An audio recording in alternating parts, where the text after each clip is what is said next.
Assalamualaikum warahmatullahi wabarakatuh. Alhamdulillah bertemu lagi dengan saya, Ibu Dewi.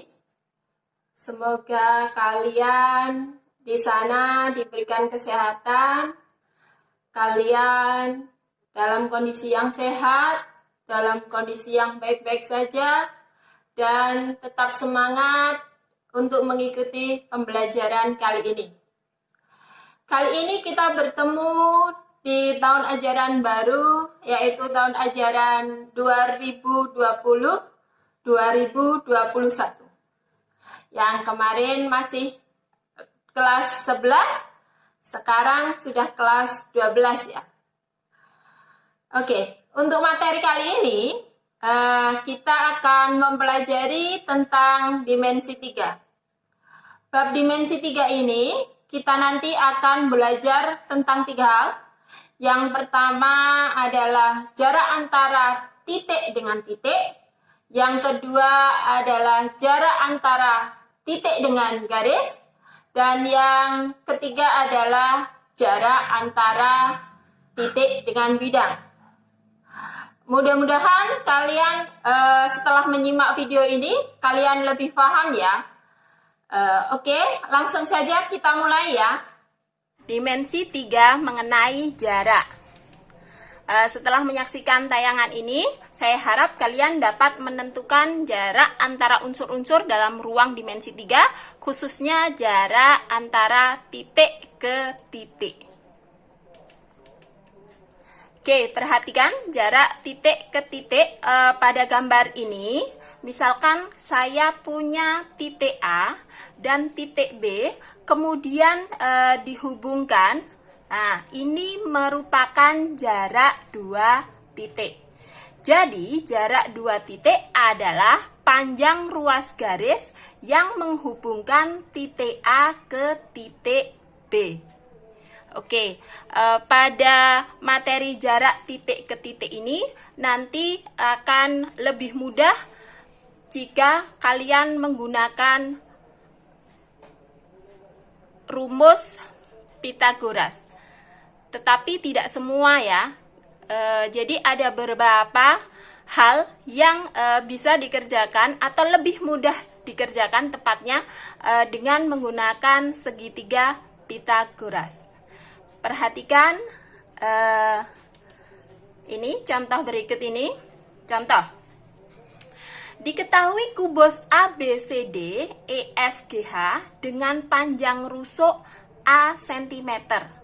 Tentukan jarak titik A ke C, titik A ke G, dan jarak titik A ke tengah-tengah bidang EFGH. Itu pertanyaannya ini ya. Oke, perhatikan. Yang ditanyakan untuk yang pertama adalah titik A ke C. A ke C.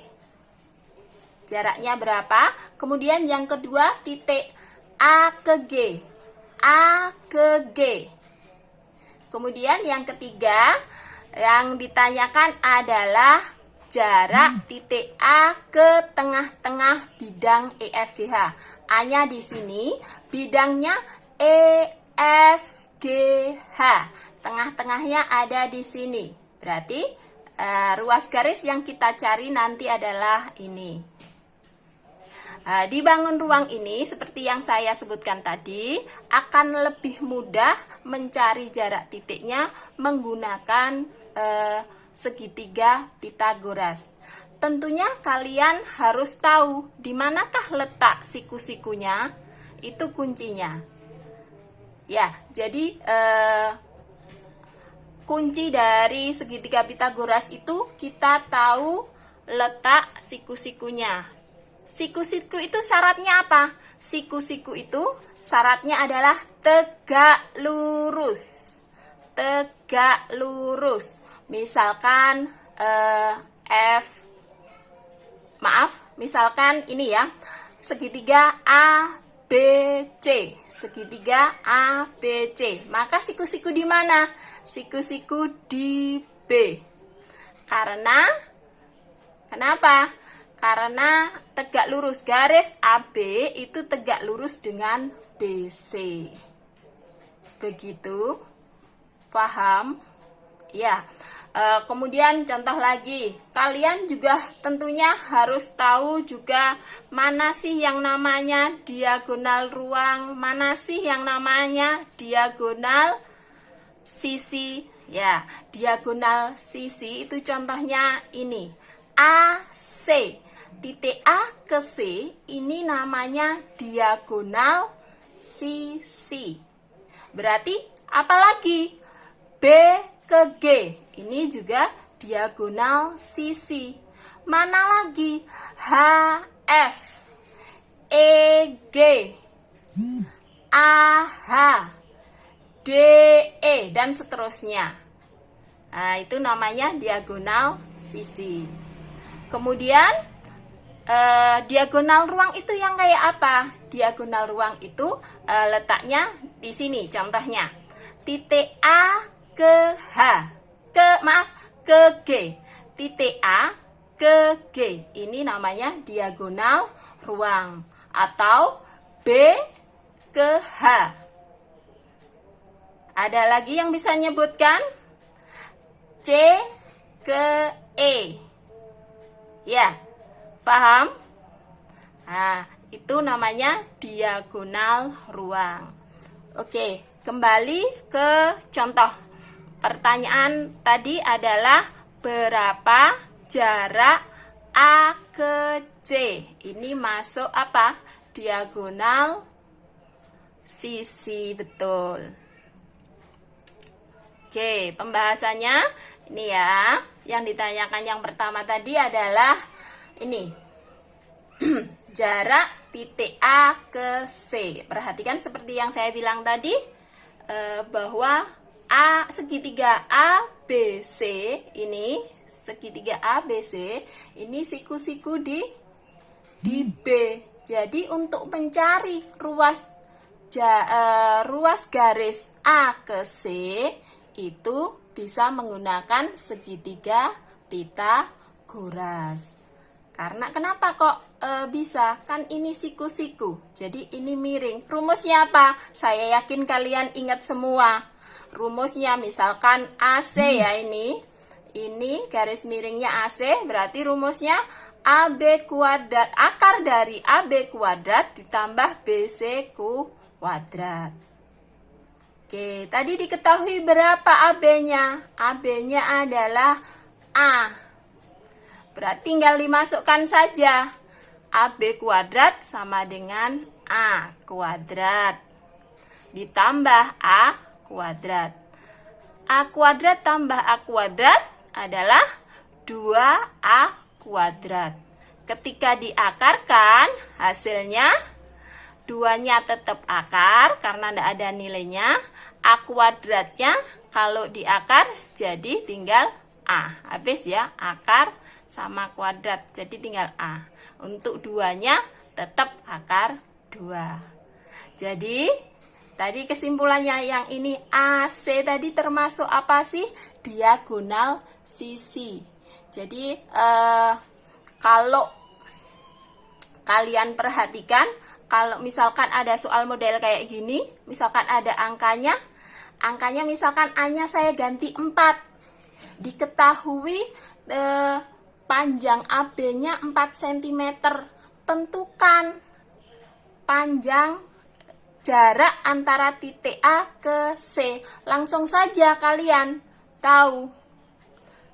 Tadi berapa? 4 akar 2. Pasti itu. Jadi jarak diagonal sisi itu rumusnya adalah A akar 2. Jarak yang istimewa ya. Jadi bisa dihafal. Misalkan ditanyakan EG, jarak EG, ya sama, hasilnya A akar 2. Kalau tadi misalkan A-nya 4, berarti ya sama, nilainya 4 akar 2. Betul. Selanjutnya, pertanyaan yang kedua. Jarak antara titik A ke G atau ruas garis AG. Jarak antara titik A ke G itu merupakan diagonal ruang ya, diagonal ruang. Oke, kalau saya buat segitiga bentuknya kayak gini ya. Berarti siku-siku di mana? Betul, siku-siku di C. Nah, kuncinya kan nyari siku-siku. Jadi tadi sudah saya katakan, untuk mencari siku-siku itu kuncinya adalah garisnya harus tegak lurus. Kenapa? Karena kalau tegak lurus pasti sudutnya adalah 90 derajat. Depannya sudut siku-siku itu pasti garis miringnya. Rumusnya apa? AC kuadrat plus CG kuadrat. Di akar ya, kalau AG yang tanyakan. Tinggal dimasukkan saja. Tadi AC-nya sudah ketemu. A akar 2.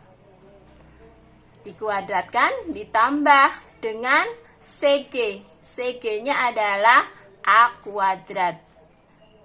A kuadrat jadi tetap A. Akar A dikuadratkan A. Ini A kuadrat, A kuadrat. 2A kuadrat ditambah A kuadrat berapa? 3A kuadrat. Kemudian diakar. 3 diakarkan tidak bisa, tetap akar 3. A kuadrat diakarkan jadi A. Jadi ini juga termasuk bisa untuk hafalan ya. Kalau ditanyakan diagonal ruang itu pasti A akar 3 atau panjang sisinya dikalikan dengan akar 3. Itu rumus diagonal ruangnya. Paham? Oke, selanjutnya jarak titik AP. Artinya jarak titik A dari P, di mana tadi P-nya diketahui adalah tengah-tengahnya dari sisi EFGH ya. Tengah-tengahnya dari sisi EFGH. Berarti di sini letaknya ya. Oke, seperti yang saya bilang tadi, kita bentuk segitiga siku-siku. Kuncinya kita harus tahu letak siku-sikunya ada di titik mana. Oke, ternyata letak siku-sikunya ada di titik mana? E, betul. Kayak gini ya gambarnya. Kuncinya itu. Siku-siku itu harus tegak lurus. Berarti siku-siku di E. Jadi didapatkan rumus AP sama dengan akar dari AE kuadrat ditambah EP kuadrat. Sama dengan akar dari A kuadrat ditambah EP-nya tadi berapa? EP-nya belum tahu. Sama dengan AC tadi. AC-nya adalah A akar 2. Kalau EP berarti kan setengahnya dari AC. Otomatis setengah A akar 2 kuadrat. Jadi akar A kuadrat ditambah ini dikuadratkan jadi setengah A kuadrat. Betul, ini hilang ya, akarnya hilang sama ini.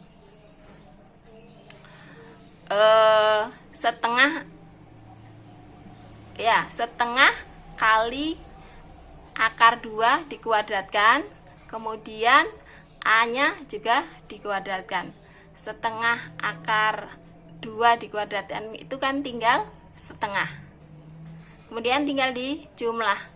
A kuadrat ditambah setengah A kuadrat hasilnya 3/2. Ya, ini kan kalau disamakan penyebutnya ini artinya 2/2.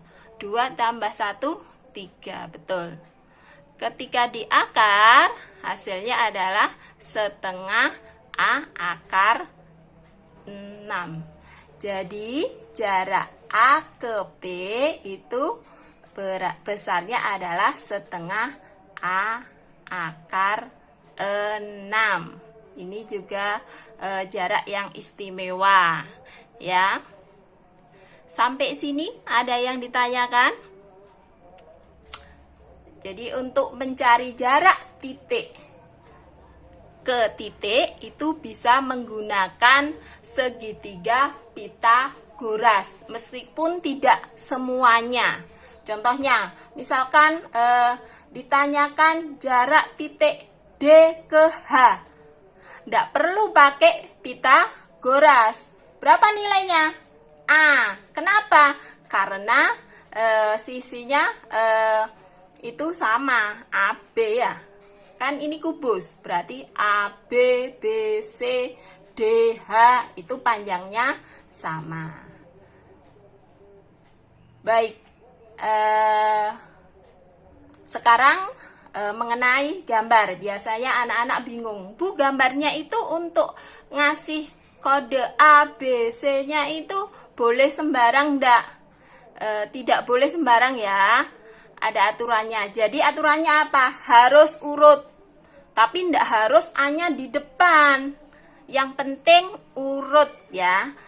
Pengkodeannya mulai dari sisi yang di bawah, baru naik ke atas. Contoh ini kan A, B, C, D. Berarti mulai lagi di sini E, F, G, H. Jadi A itu letaknya ada di bawahnya E. B itu letaknya pasti ada di bawahnya F. Kalau mau digeser bisa enggak?